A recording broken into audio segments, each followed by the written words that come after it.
This is a three-part series on the most uncompromising politician in Tamil Nadu. A filmmaker, a fighter, a man who has never owned a single seat and never stopped. Everything you need to know about Seeman. In this part 1, we will look into who he is and where he came from. Part 2, what he built and what it cost him. Part 3, why Tamil Nadu's most vocal politician has never won a single seat in his 16 years of political career. This is the story of Sebastian Simon, the man Tamil Nadu knows as Seeman. May 11, 2026. The election is over, the results are in. Vijay won the majority, became the chief minister. Tamil Nadu's 59-year political duopoly broken in a single night. The first person Vijay went to see was MK Stalin, the man he defeated, at his home in person. Then he kept going. Vaiko, Anbumani Ramadas, and then Seeman. 4 opposition leaders, one by one. The new chief minister driving to each one of them. In Tamil Nadu politics, winners do not visit losers. Vijay did. Every leader received him warmly. That gesture, before a single policy was announced, said more than any speech. And when he arrived at Seeman's door, he was meeting a man who had spent months attacking him. A man who had called TVK just another Dravidan party. A man who had been trying for over 15 years for a single breakthrough and never did. Seeman, who had spent months attacking Vijay, opened his door and welcomed him with a hug. Two completely different ideas of what it means to fight for Tamil Nadu. One of them is now a chief minister. The other has been fighting alone for 16 years. But here is the thing about Seeman. Losing has never stopped him. And that, more than anything else, is what this story is about. Go all the way back to a small village called Arannayur in Sivagangai district, Tamil Nadu. November 8, 1966. A boy is born. His father, Sendamilan, a member of the Indian National Congress. His mother, Annammal. They name him Sebastian Simon. He goes to government primary school in Arannayur. Then KK Ibrahim Ali High School. Then completes his undergraduate degree in economics at Dr. Zahir Hussain College in Ilayangudi. During those high school and college years, he was drawn to the ideals of the Dravidan movement. The politics of Tamil identity, Tamil dignity, Tamil rights. But over time, particularly after the Sri Lankan civil war, his thinking shifted completely. He stopped seeing the Dravidan parties as the answer. He started seeing them as a problem. The same movement that inspired him as a student, he would spend the next 16 years trying to dismantle. He comes to Chennai. He wants to make films, not commercial entertainers, films about the ordinary Tamil person, the one who goes to work, pays taxes on time, follows the rules, and watches the system fail them every single day. He trains as an assistant director under two legends of Tamil cinema, Bharathiraja and Manivannan, both known for raw, grounded Tamil storytelling, both cultural activists as much as filmmakers. That apprenticeship shapes not just how he makes films, but how he sees the world. His debut film, Panchalankurichi, comes in 1996, a village action drama starring Prabhu. Critics noticed it, audiences appreciated it, but it did not make him a name. Then Iniyavale, then Veeranadai. The offers dried up, projects got stalled. Seeman did not quit. Then in 2006, Thambi. Madhavan plays Thambi Velu Thondaiman, a man with a tragic past, a man who cannot tolerate injustice, a man who decides alone without asking anyone's permission that enough is enough. Thambi was a superhit. Watch that film. The protagonist's rage, his refusal to accept injustice, his decision to act alone against a system that will not change. It reads like a portrait of the man who made it. And then 2007, a film called Evano, Oruvan. Seeman did not direct this one. He acted in it alongside Madhavan and co-wrote the dialogues. The title translates roughly as some guy, someone, anyone. Madhavan plays Sridhar, a middle-class bank employee, principled, idealistic, playing by the rules,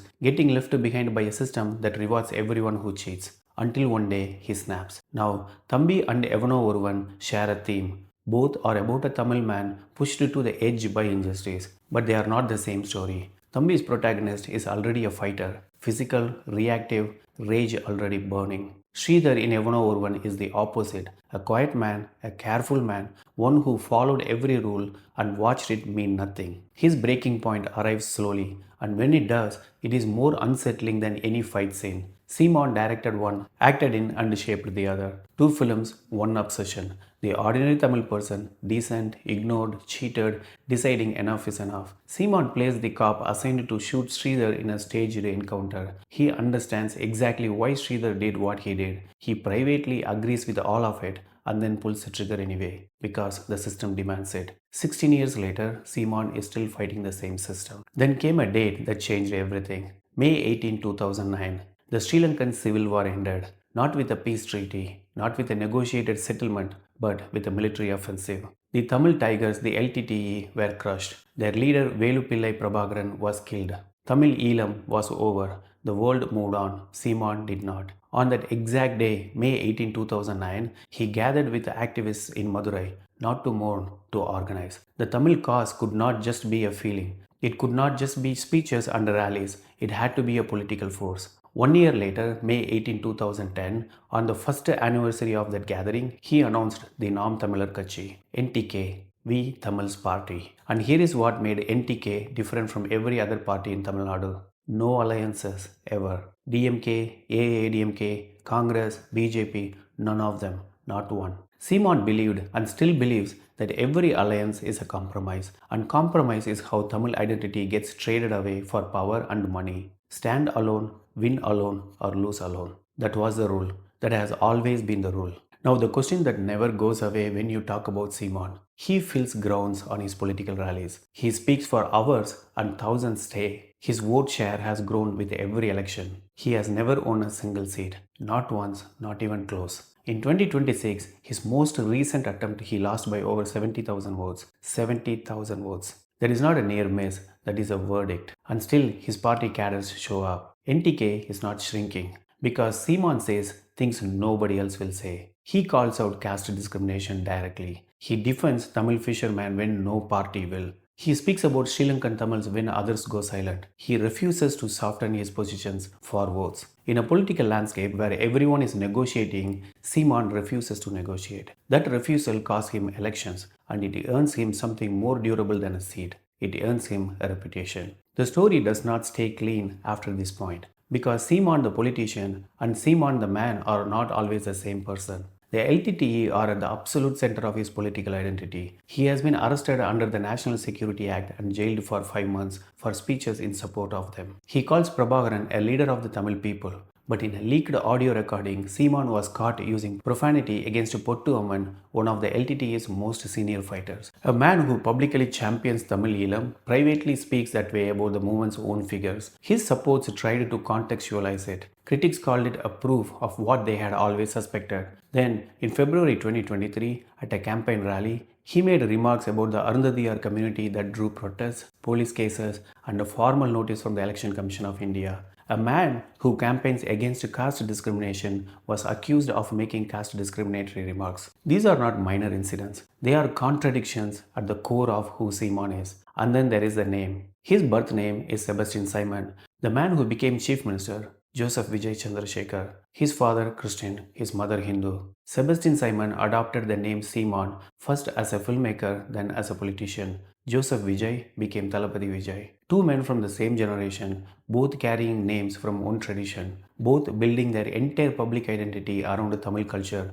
both insisting that what matters is not what you are called at birth, but what you stand for. I couldn't agree more to that. They ended up on opposite sides of the 2026 election. Whether that parallel means anything, you decide. Seeman started NTK because he believed Tamil Nadu needed a party that would never compromise. He built it from nothing. He contested every election. He lost every election. He kept going. Before the 2026 election, he said Vijay was no different from the Dravidian parties, just one more in a long line. He campaigned hard against him. Vijay won 108 seats, NTK won 0. And on May 11, the new chief minister drove to Seeman's house. They talked about state autonomy, language policy, Tamil fishermen. The same thing Seeman has been saying for 16 years in rallies that never turned into seats. Now, the man listening was the chief minister. Whether that changes anything, that is what we explore in part 2. The allegations, the audio leaks, and the burning question everyone need answer for. Why has Tamil Nadu's most vocal politician never owned a single seat? I'll see you in the next video.